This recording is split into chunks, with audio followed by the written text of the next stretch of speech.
ये कहानी ममता की है। बचपन से ही घर में ये एहसास दिलाकर पाला गया कि औरतों को बोलने का हक नहीं है। अरे ममता, जरा जल्दी जल्दी हाथ चलाओ। रोज ऑफिस में देर पहुंचता हूँ तुम्हारे कारण। लेकिन आपका सारा खाना पैक और तैयार भी है। अरे जबान जितनी चलाती हो उतना अगर हाथ चलाती ना तो शायद घर को अच्छे से मैनेज कर पाती। क्या मतलब है? क्या नहीं मिला आपको? मोजे मोजे कौन देगा? ममता भागकर पति को मोजे देती है। वो हर किसी का ख्याल रखती, लेकिन उसके घर में रोज का रोना लगा रहता। अरे माँ, आज स्कूल में टीचर ने मुझे फीस के लिए डांटा। माँ, मुझे अच्छा नहीं लगता कि स्कूल में फीस के पैसों के लिए मुझे कोई भी बात सुनाए। अरे पर बेटा, ये तो पापा करते हैं ना, सारा ऑनलाइन। मुझे तो इसकी जानकारी भी नहीं है। हाँ हाँ, बना लो बच्चों के सामने मुझे बुरा। अरे कहता तो मैं ही हूँ, माना, लेकिन मुझे कोई सपना थोड़ी ना आएगा कि बच्चों की फीस जमा करनी है। अरे बताओगी तो तुम ही ना। ममता की अब ये आदत में शुमार हो चुका था। वो हमेशा हर बात के लिए खुद को ही दोषी मानती। एक दिन वो पड़ोस की दोस्त से कहती है, समझ नहीं आता यार, मैं इतनी डम कैसे हो सकती हूँ। बात तो सही भी है ना। अब पति बेचारा नौकरी करे, पैसे कमाए, या फिर ये देखे कि बच्चों की फीस का वक्त है। क्या करूँ यार। पता नहीं, मेरे पति तो सारा काम खुद ही करते हैं। वो तो कहते हैं कि तुम थक जाती होगी, सारा दिन घर बाहर बच्चे तो। अच्छा, ऐसे भी पति होते हैं क्या? अरे क्या बात कर रही है? भाई साहब कभी तुझे किसी बात के लिए सुनाते नहीं? किसने कहा नहीं सुनाते? अरे ये पति चीज ही ऐसी होती है कि बिना पत्नी को सुनाए उन्हें चैन की नींद कहाँ आती है। तो तू भी परेशान रहती होगी कि कैसे, क्या, कब भूल गई। अरे वो तो मुझे बस इस बात के लिए ताना देते हैं कि मैं वक्त पर खाना क्यों नहीं खाती, या पार्लर जाकर अपनी साज सज्जा क्यों नहीं करवाती। पड़ोसन बोल ही रही होती है कि ममता के बेटे की आवाज आती है। अरे माँ, क्या हो गया? लग नहीं रहा कि आज आप मुझे पानी भी देगी। अरे कब से खाने के लिए वेट कर रहा हूँ। अरे यार, मैं चलती हूँ। बेटा खाने के लिए वेट कर रहा है, मैंने उसे खाना भी नहीं दिया।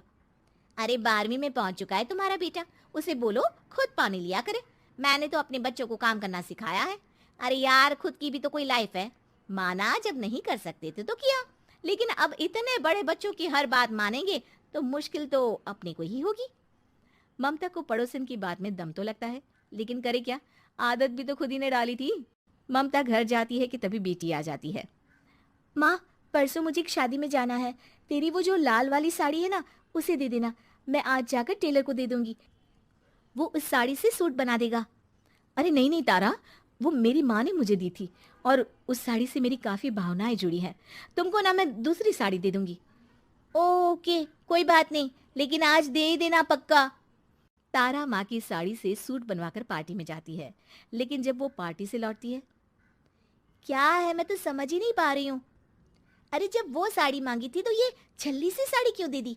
मैं ही पागल थी जो इस साड़ी का सूट बनवा लिया मैंने। माँ, जानती भी हो कि कॉलेज में मेरी कितनी हंसी उड़ी।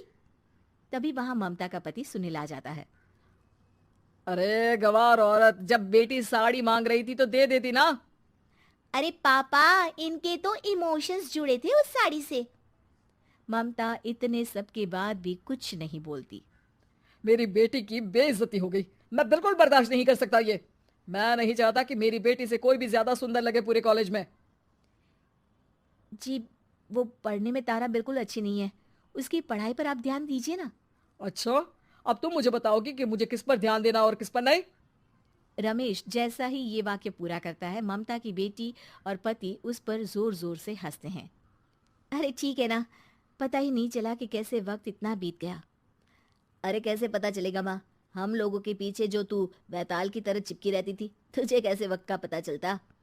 ममता को पहले सास ससुर, फिर पति और बच्चों की तरफ से इस तरीके की बातें सुनकर उसका मन बहुत दुखी रहता था। एक दिन, सुनो ना, बहुत दिनों से कमर के नीचे बहुत दर्द रहता है।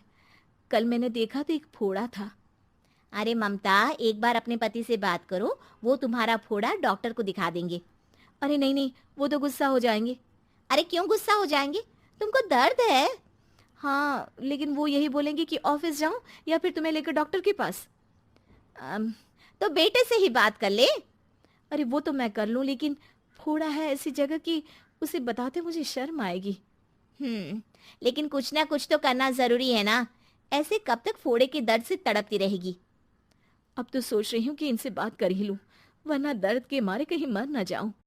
लेकिन शाम को, ममता, क्या किया तुमने आज? खाने के डिब्बे में कैसा खाना दिया था? दाल खराब हो गई थी। कब की थी? दाल तो मैंने सुबह ही बनाई थी, खराब कैसे हो गई? अच्छा सुनिए ना, मुझे कहना है कि अरे गरम दाल बंद करोगी तो ऐसा ही होगा ना। बेइज्जती हो गई सबके सामने मेरी। ऑफिस वालों ने ऐसा मजाक उड़ाया कि क्या बोलूं। कल से ठीक से खाना देना है तो देना, वरना खाना देना बंद कर देना। बाहर खा लूंगा मैं। ममता जो पति से अपनी परेशानी बताने वाली थी, वो अब ये सोचने लगती है कि कल से पति को खाने में क्या दे। अगले दिन ममता थकी थकी सी हालत में, आप लोगों के लिए नाश्ता बना दिया है, खाना बनाने की हिम्मत नहीं है आज तो। रात भर सोकर थक गई है ना, इसीलिए तो खाना नहीं बना सकती। हिम्मत नहीं हो रही है, मैं बस सोने जा रही हूँ।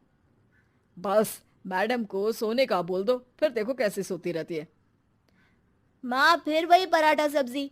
अरे हमारे साथ के दोस्त एक से बढ़कर एक नाश्ता खाना लेकर आते हैं, आप तो बस। सभी घर से निकल जाते हैं, लेकिन जब शाम को बेटा घर आता है तो घर में अंधेरा रहता है। बेटा लाइट जलाता है। क्या माँ, तुम्हारा भी जवाब नहीं है बिजली का बिल बचाने के लिए? वो बोल ही रहा होता है कि सामने माँ जमीन पर लेटी मिलती है। वो उसके पास जाता है। अरे माँ, क्या हो गया माँ? तभी वहां पड़ोसन आती है। अरे बेटा, तुम्हारी माँ के पैर के पास एक फोड़ा है, जिसके कारण ये लगातार कमजोर होती जा रही थी। मैंने उसे पहले ही कहा था कि घर में बता दो, लेकिन तुम्हारी माँ किसी को तंग करना नहीं चाहती थी। तभी वहां डॉक्टर आ जाता है। अरे इनके ऑर्गन में दिक्कत है, कोई बात है जो इनके मन में खटक रही है। अरे नहीं नहीं, इसके मन में कोई बात नहीं है, कोई काम है नहीं ना इसके पास, सारा दिन बस घर में ही रहती है। देखिए, मैं तो ये नहीं जानता, लेकिन हाँ, इनके मन में हमेशा कोई बात रह जाती होगी, इसीलिए उनकी ये हालत है। अगर आप समय से नहीं ले आते तो हो सकता था कि। अरे नहीं नहीं डॉक्टर साहब, हम पूरी कोशिश करेंगे कि वो ठीक हो जाए। हम लोगों ने अपनी ही परेशानी माँ के सामने रखी, लेकिन किसी ने माँ की दिक्कत को जानने की कोशिश तक नहीं की। हाँ, मैंने भी ममता को हमेशा घरेलू जरूरत से ज्यादा काम का नहीं सोचा था। ममता को होश आता है और वो खुद को अपने बेडरूम में देखती है।